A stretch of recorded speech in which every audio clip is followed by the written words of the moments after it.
Hello guys, Radhe Radhe. I hope आप सब बहुत बढ़िया होंगे। फिर से हाजिर हो चुका हूं एक नई वैकेंसी के साथ। देखिए यहाँ पे बिल्कुल फ्रेशर कैंडिडेट के लिए वैकेंसी है। कंपनी आपको फ्री एकोमोडेशन, ट्रांसपोर्टेशन फैसिलिटी और भी अदर फैसिलिटी कंपनी आपको प्रोवाइड करवाएगी।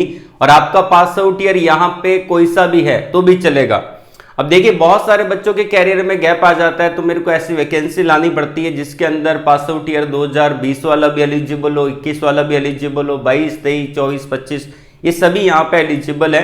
कैरियर में गैप आ चुका है तो अप्लाई कर देना। बहुत ही बढ़िया कंपनी है और ये कंपनी आपकी काम करती है मैन्युफैक्चरिंग डिपार्टमेंट में। इसका पूरा नाम है दाना आनंद प्रोडक्शन प्राइवेट लिमिटेड, बेसिकली इसका यही नाम है। ठीक है, आनंद ग्रुप करके ये आपका रहने वाला है। ठीक है ना। तो यहाँ पे हम डिस्कस करते हैं कि इंपॉर्टेंट पॉइंट कि क्या रहेंगे, वो मैं आपको पूरा पहले बता देता हूँ। वीडियो को लाइक नहीं किया, लाइक कर देना। सबसे पहली बात, ये वैकेंसी बिल्कुल फ्रेशर के लिए है, तो आपको टेंशन नहीं लेनी कि एक्सपीरियंस वाले एलिजिबल है कि नहीं है। एक्सपीरियंस वाले इसको अप्लाई नहीं कर सकते हैं, ओनली फ्रेशर ही एलिजिबल रहेंगे। उसके अलावा यहाँ पे जो आपका एजुकेशन क्वालिफिकेशन रहेगा, अगर आपने डिप्लोमा कर रखा है तो ही आप एलिजिबल हैं। बी.टेक वाले इसको अप्लाई नहीं कर सकते। बी.टेक कर रखा है तो वीडियो के कमेंट बॉक्स में कमेंट करके बता देना कि आपकी ब्रांच कौन सी है। अब यहाँ पे जो ब्रांच एलिजिबल है वो आपकी एक तो इलेक्ट्रिकल है, मैकेनिकल है, ऑटोमोबाइल है, इलेक्ट्रॉनिक्स है और भी बहुत सारी ब्रांच यहाँ पे आपको देखने को मिलेगी। ठीक है, और सैलरी कितना रहेगा, देखिए 18,500 रुपए के अप्रोक्सीमेट मंथली सैलरी है, प्लस 2,000 रुपए बोनस है, प्लस यहाँ पे 10,000 रुपए जब आप एक साल कंप्लीट कर लेंगे उसका मिलेगा। अच्छा खासा सैलरी यहाँ पे आपको मिलेगा।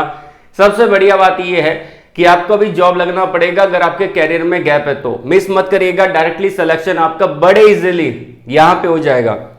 और सबसे बढ़िया और ये भी है कि ऑल ओवर इंडिया के कैंडिडेट अप्लाई कर सकते हैं। कभी कभी क्या होता है ना कि पर्टिकुलर एक स्टेट को एलिजिबल किया जाता है कि अगर आप राजस्थान से बिलोंग करता है तो ही एलिजिबल है, ऐसा होता है। लेकिन यहाँ पे ऑल ओवर इंडिया के कैंडिडेट अप्लाई कर सकते हैं। तो जल्दी से मैं आपको लेके चलता हूँ इनके ऑफिशियली नोटिफिकेशन की तरफ, जो कि डाला गया है लिंक्डइन पे। कमलेश है, इन्होंने वैकेंसी का अपडेट दिया है, लिंक्डइन पे वैकेंसी डाली है। लिंक्डइन एप्लीकेशन डाउनलोड नहीं किया है, प्ले स्टोर में जाके डाउनलोड कर लीजिएगा। और आज शाम को या कल के करीब, सुबह के करीब मैं आपको एक वीडियो डाल दूंगा जिसमें how to create ATS friendly resume, वो आपका रहेगा, जिससे आप अपने रेज्यूमे को एटीएस फ्रेंडली बना सकते हैं। ठीक है ना, कल वीडियो आएगा तो उसको चेकआउट कर लेना। अब बात करते हैं कुछ important point. Dana Anand India private limited manufacturing department में कंपनी काम करती है। ठीक है ना, तो उन्होंने वैकेंसी निकाली है डिप्लोमा कैंडिडेट के लिए, और इंटरेस्टेड है तो ये आपका एचआर का ईमेल आईडी दे रखा है। सबसे पहले हम इसके पॉइंट्स को देख लेते हैं कि क्या क्या डिटेल मेंशन कर रखी है। देखिए यहाँ पे सबसे पहली बात, ब्रांच कौन सी एलिजिबल है। जैसे कि अगर आपने डिप्लोमा किया मैकेनिकल में, प्रोडक्शन में, ऑटोमोबाइल में, मैक्ट्रॉनिक्स में, इलेक्ट्रॉनिक्स में और इलेक्ट्रिकल में, तो आप इसके लिए एलिजिबल है। मतलब कि इलेक्ट्रिकल और मैकेनिकल से रिलेवेंट ब्रांच भी एलिजिबल कर रखा है, जिसमें इलेक्ट्रिकल, इलेक्ट्रॉनिक्स ये ब्रांच है। मैकेनिकल का आपका मैकेनिकल एलिजिबल है, प्रोडक्शन, ऑटोमोबाइल, मैक्ट्रॉनिक्स जैसी ब्रांच एलिजिबल है।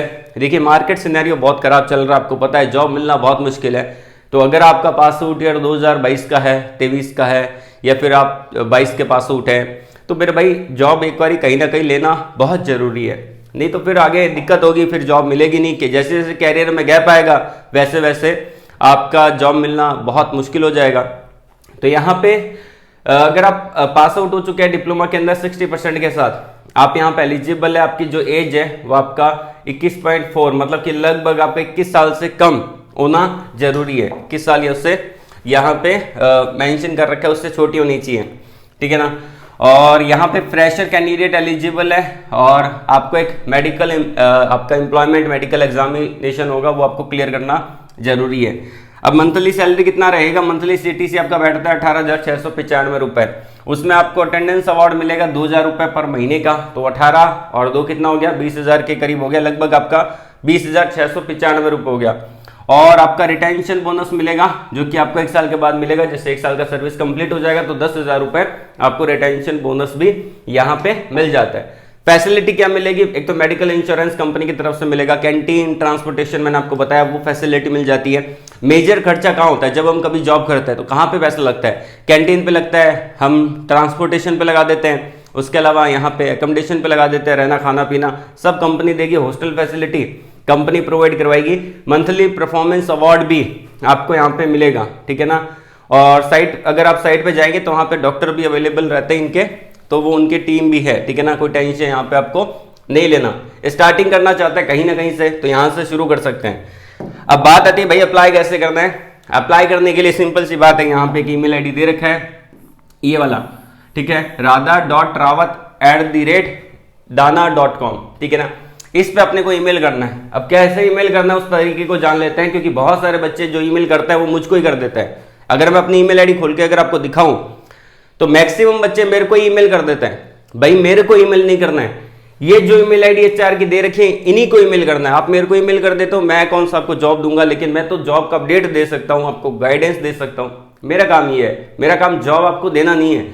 तो ये ईमेल आईडी पे आपको ईमेल करना है मेरे भाई। बहुत सारे लड़के लड़कियां मेरे को ईमेल कर देते, भाई मेरे को ईमेल नहीं करना है। ये जो ईमेल आईडी दे रखी है इसको नोट कर लेना, ठीक है ना। इस पे ईमेल करना है।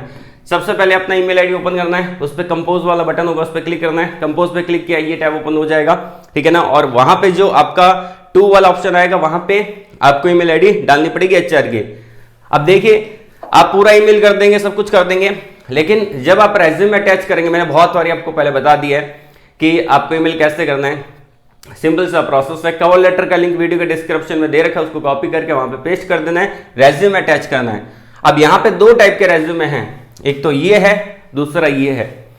अब दोनों को अगर आप गहराई से देखेंगे, ध्यानपूर्वक देखेंगे, ये बिल्कुल सिंपल फॉर्मेट है। ऐसा फॉर्मेट कब चलता था? 2012 के अंदर, ठीक है। उसके अलावा 2013 में चलता था, ये 14, 15, 16 तब तक चलता था।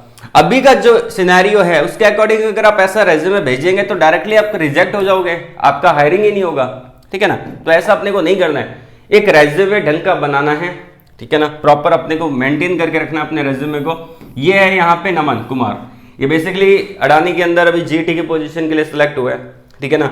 इन्होंने यही रेज्यूमे भेजा है और इस रेज्यूमे को भेजते हुए वहां पे शॉर्टलिस्टेड हुए हैं।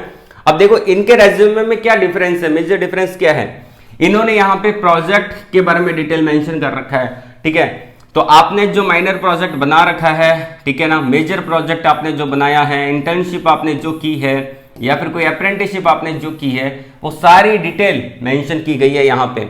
आप देख सकते हैं minor project first, minor project second, आपका major project first, major project second, ये सब कुछ डिटेल में मेंशन कर रखा है। उसके अलावा सर्टिफिकेशन भी मेंशन कर रखा है, जैसे कि आपने ऑटोकैड का कोई सर्टिफिकेशन ले रखा है, रिविट का ले रखा है, या फिर आपने ले रखा है सॉलिडवर्क्स का, किसी का सर्टिफिकेशन कोर्स कर रखा है, उसको भी प्रॉपर यहाँ पे डाला गया है, ठीक है। उसके अलावा आपके पास जो भी स्किल होती है, जैसे कि आपने यहाँ पे आपको MS एक्सेल पूरा आता है, ठीक है, पावर पॉइंट पूरा आता है, तो जो भी सॉफ्टवेयर स्किल है वो भी मेंशन कर रखी है। तो आपका रेज्यूमे कुछ ऐसा होना चाहिए, उसके अंदर मेजर पोर्शन आपका जो होना चाहिए वो यहाँ पे मैं आपको बता देता हूँ। पहले आपका minor project, major project, internship, apprenticeship, उसके अलावा यहाँ पे आप स्किल वाला सेक्शन मेंशन कर सकते हैं, सर्टिफिकेशन वाला सेक्शन यहाँ पे डाल सकते हैं। तो ये प्रॉपर आपके रेज्यूमे में होना जरूरी है, तभी आपका रेज्यूमे शॉर्टलिस्टेड हो पाएगा, अन्यथा आपका रेज्यूमे शॉर्टलिस्टेड नहीं होगा।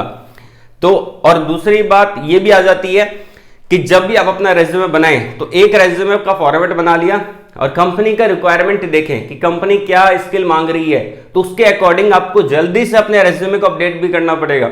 आप एक फॉर्मेट बना के बैठ गए और उसके अकॉर्डिंग आप सभी जगह अप्लाई कर रहे हो, तो ऐसा पॉसिबल नहीं है कि आपका एक रेज्यूमे सभी को पसंद आए। 1000 जगह आपको अप्लाई करना पड़ेगा, ये मैं लिख के दे रहा हूं, और 1000 जगह आपको अप्लाई करना पड़ेगा और 1000 रेज्यूमे आपको खुद को बनाने पड़ेंगे। उसमें से मान के चलिए कि कहीं जाके 10 का रिप्लाई आएगा, और ये आज की रियलिटी है, ठीक है ना। तो आपको अपने रेज्यूमे को मॉडिफाई करना पड़ेगा, अच्छे से बनाना पड़ेगा, ध्यान अपने रेज्यूमे पे देना है, क्योंकि जब भी आप रेज्यूमे किसी को ईमेल करते हैं, किसी भी HR को, तो वहां पे जाके आपका रेज्यूमे ही उसको कन्विंस करता है कि आप उसको लो, ठीक है ना। आप जाके उसको कन्विंस नहीं कर रहे HR को कि मेरे को ले लो, जॉब दे दो, ऐसा नहीं होता। आपका रेज्यूमे ही आपका एक फेस बन जाता है वहां पे कि आपको लेना है कि नहीं लेना, ठीक है।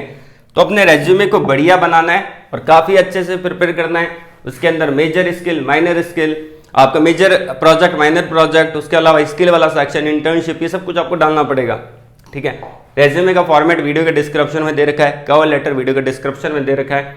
इवन यहाँ पे जो कमलेश कुमार ने वैकेंसी का अपडेट दिया है, इसका लिंक भी वीडियो के डिस्क्रिप्शन में अवेलेबल है, एक बार जाके चेकआउट कर लेना। जिनके कैरियर में गैप है वो जरूर से जरूर इसके लिए अप्लाई करिएगा। 90% चांस आप शॉर्टलिस्टेड हो जाओगे, जैसा मैंने आपको बताया वैसा फॉलो करोगे तो। और इससे रिलेटेड किसी भी प्रकार का डाउट है कमेंट बॉक्स में कमेंट करके पूछ सकते हैं। आज के लिए बस इतना ही। All the very best. जय हिंद।